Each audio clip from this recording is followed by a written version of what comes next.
Kaya po maminamahal, narito na po tayo sa pinakamahalagang ito na ating po malagawain. Ito po ang pakinig ng salita natin pinakamamalapay Sus. Inaanya ko po kayong tumayo bilang pagbibigay galang sa salita ng ating pinakamamalapay Sus na dadalhin po ng ating mga aral, ang ating beloved ordained preacher, beloved Brother Andy Biñas. Amen. Praise the Lord. Palakpakan po natin ating pinakamamalapay Sus.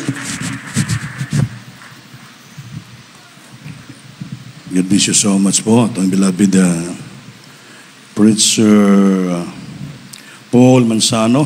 Everybody say, praise the Lord. Taas yung kamay, maminamahal, tayo po'y dumalangin. Opo, dakilang Diyos, maraming salamat sa dakilang pagkakataon.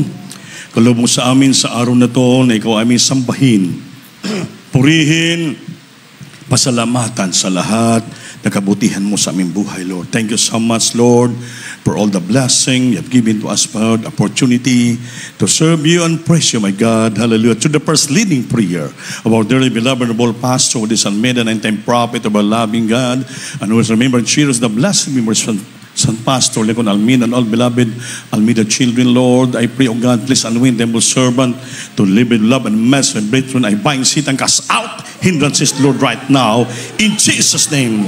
Amen. Praise the Lord. Hallelujah. Praise the Lord. So, first of all, the highest praise, glory, honor, thanksgiving, and majesty only to our loving God, our dearest and Savior, and give double honor and respect to our dearly beloved noble evangelist, Will Destroy Almeida, the time prophet of our loving God, and will always remember and cherish the blessed memories and precious teaching of beloved San Pastor Lina Almeida and all beloved children, the whole blessed Almeida family. And I also all my beloved webcast viewer who are watching right now po, sa inyo lahat, mga minamahal na mga kapatid, at especially po sa ating mga beloved, the blessed Almeida children. God bless po. Praise the Lord po. Magandang hapon po sa inyong lahat. O mga minamahal, mapalakpakan ba natin ang Panginoon? So, pinagpala po tayo dahil ang last Sunday ay naging matagumpay po ating pag-celebrate ng 89th birthday ng ating beloved noble pastor, Lord.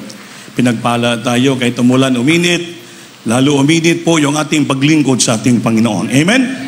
Hindi tayo pinabayaan ng Diyos, kaya really, totoo tayo mga anak ng ating Panginoon. Nakita po natin ang ating beloved pastor, sa whole blessed Almeida family, lahat po, beloved po, so sa iyang karawan din. Kaya naging matagumpay din po yung Precious Annual Meeting. Pinagpala kami sa mga mensahe. Grabe ang pag-ibig ng Diyos. Sino po hindi maglingkod sa Panginoon? Amen? Walang puwang po na hindi tayo maglingkod sa Diyos. Dahil pinagpala tayo sa lahat ng pinagpapala sa ministering ito. Wala na pang pag-alinlangan po, totoo ang ating pinakamamahal na Panginoon. Amen ba? Imagine, ilang taon na ang ating mga pastor, nandito pa rin tayo, nandito pa rin siya. By the grace of our loving God, the whole blessed Almeida children, grabe. Nakikita rin natin yung pagod nila, mga minamahal, pagsasagawa ng gawain. Hindi po basta-basta. Dapat yun ating titingnan. So, mga minamahal, kung tayo din po ay naglingkod, dapat matuto tayong manalangin. At dapat ang una ipanalangin natin yung mga tao ng Diyos na ginamit sa ating kaligtasan. Sila po ang ating priority in our prayer. Amen? Dahil sila po nagpagal. Dahil siyempre, tao lang din sila, nakaramdam ng pagod. Minsan hindi may iwasan sa panahon, nakaramdam din ng mga panghihina. So we have to must to pray them. Kaya titingnan natin ang ating araw sa araw na to. Ang title ng ating Bible study ngayon ay The Prayer Life of a Christian. The Prayer Life of a Christian. Ano ba yung prayer life ng Kristiyano? Sabi ng Colossians chapter 4, verses 2 up to 3. Hindi pakibasa.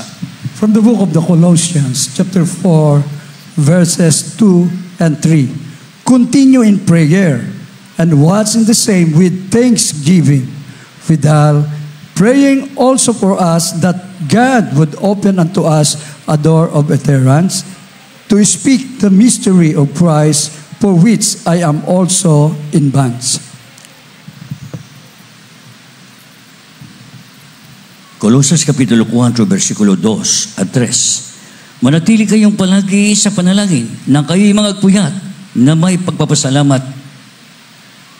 Natuloy idalangin din niyo kami na buksan sa aming Diyos at pinto sa salita upang aming salitain ang hiwaga ni Kristo. Na dahil dito'y may mga tanikala ako. May Palakpakan po natin ang Diyos. Sabi dito, devote yourself to prayer. Ibig sabihin ng devote.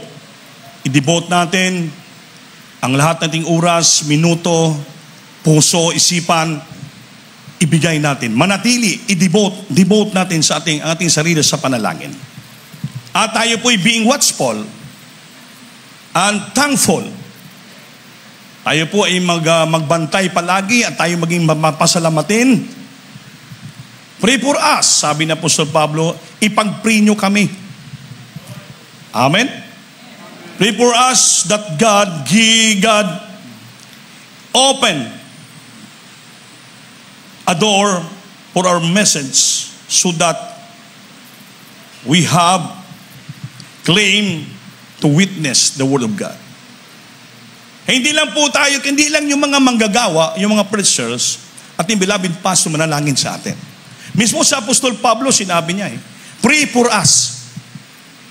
Ipanalangin nyo kami dahil minsan dumarating sa amin yung tanikala. Ibig sabihin, may mga pagsubok dumating sa buhay ng mga manggagawa, mga preachers. May mga karamdaman, hindi po natin maiwasan. So, ipag-pray natin.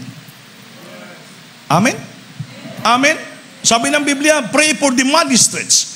Pray for the leaders of the nation. Pray for the nation. Pray for the people. Lahat ipag-pray, marami tayo. Especially, we have to pray for the leader of the church. Ipag-pray po natin ang ating dearly beloved pastor down sa lahat ng mga beloved children, sa panganay hanggang sa mga apo. Ipag-pray natin siya. Sabi ni Pablo pray for us. Ipag-pray nyo kami. Panalangin nyo kami. Especially sila who labor in the work, in the vineyard of God, na nagsakripisyo. Amen? Nagpagal, naghirap, nagpuyat, nagtiis. Be watchful and thankful. Pray for us. Amen? Hindi lang kamo yung pinapalangin kayo, kundi lahat tayo ay magdalanginan. Amen ba? Tinuruan na po tayo ng ating beloved parents in the Lord, paano tayo manalangin. We know how to fast. We know how to pray. We know how to praise. We know how to serve the Lord. Everything. Alam na po natin yan. Alam na po natin yan. So yan po sabi ng Biblia, pray for us. Huwag devote yourself always to prayer. Huwag maghimagod. Huwag mapagod. Minsan, mapagod ka Pero sabi ng Biblia, may mabasa tayo dito na dapat manalangin ka hindi ka manghina. Amen? Alam mo po, yung prayer na pa-importante. Alam mo naman yung prayer, yung meaning ng prayer, simply seeking, talking to God. Ask help from God. Yun ang simple meaning ng prayer. Pag manalangin ka, you're seeking God. You're talking God. Kinakausap ang Panginoon. Hingi ka ng tulong sa Panginoon. Lord, pagpapalain mo ako. Lord, pagalingin mo ako. Lord, proteksyonan mo ako. You're seeking help from God. Alam na po natin ang prayer ng panalangin. Hindi lang po yung pinapalangin natin yung ating mga sarili. Kung manalangin man tayo, unahin natin yung mga taong ginapin ng Diyos sa ating kaligtasan. Pray for the church, the victory, the triumph of the church. Pray for the financial blessing of the church. Pray for the strength of the leaders, of the workers, of the preachers in the ministry, especially our beloved pastor, the whole blessed Almeida children. Ipag-pray po natin yan. Lalo na nawagan itong beloved Minister James Almeida, nga kinangan, lahat tayo magkaisa. Manalangin, tulungan, upang pagdating ng 50th year church anniversary, ay maging matagumpay tayo. So we need more prayer pagkakaisa dahil kailangan natin much financial. Amen? Amen. Kaya malayo pa, in-announce siya, mag-ipon na kayo, lahat sama-sama para makatulong tayo. Kami sa mga house station, ginaganon kami. Nagkakaisa rin kami, kahabagan nyo siya. Ngayon, every Sunday, kumukuha namin ng mga pledges. Hanggang sa, para may makakontribute kami. Kasi we are the body of Christ and member in particular. Isa lang tayo, kasama tayo sa iglesia, katawan tayo ng Panginoon. So ang katawan, tulong-tulong, hindi pwede maghiwalay. Buo ang buong katawan. Pag buo ito po'y may lakas, may kapangyarihan, may puwersa.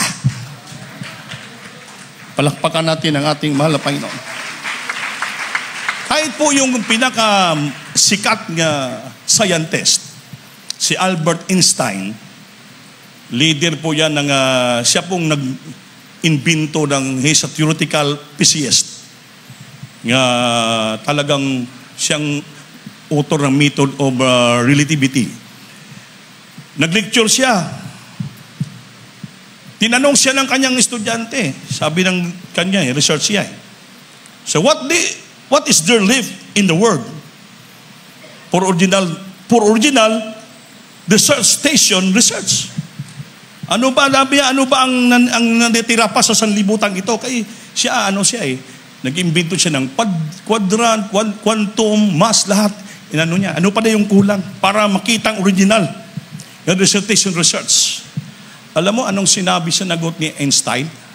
Sa simple, sabi niya, find out about prayer. Makikita natin ito ang resulta sa panalangin. Even the scientists believe nga mayroon tayong makikita. You have to find out about prayer. Somebody must find out about prayer. Makita natin, Mang Minal, sa pamagitan ng isang panalangin. Eh kung hindi ka marunong manalangin, tamad ka manalangin, hindi ka marunong magipag-usap sa Diyos. Dapat pagising mo sa umaga, kausapin mo ng Panginoon. Palakpakan mo ng Panginoon. Purihin mo ng Panginoon. Awitan mo ng Panginoon. You have to talk to God. You have to seek the face of God. Hanapin mo ang ating mahal na Panginoon. Ask help from God. Kausapin Diyos. Yan ang gusto ng ating Panginoon Amen? Before you go to sleep, kailangan manalangin ka naman. Purihin mo naman ang Panginoon. Purihin mo siya. Manalangin ka lang, Lord, guide me. Habang ko natutulog, may kalakasan pagkagising ko sa umaga, purihin mo naman ang Panginoon. Manalangin ka naman. Always asking, seeking help, mercy from the Lord. Upang lahat ang ating transaksyon ay maging magmatagumpay. Amen ba? Everybody say praise the Lord.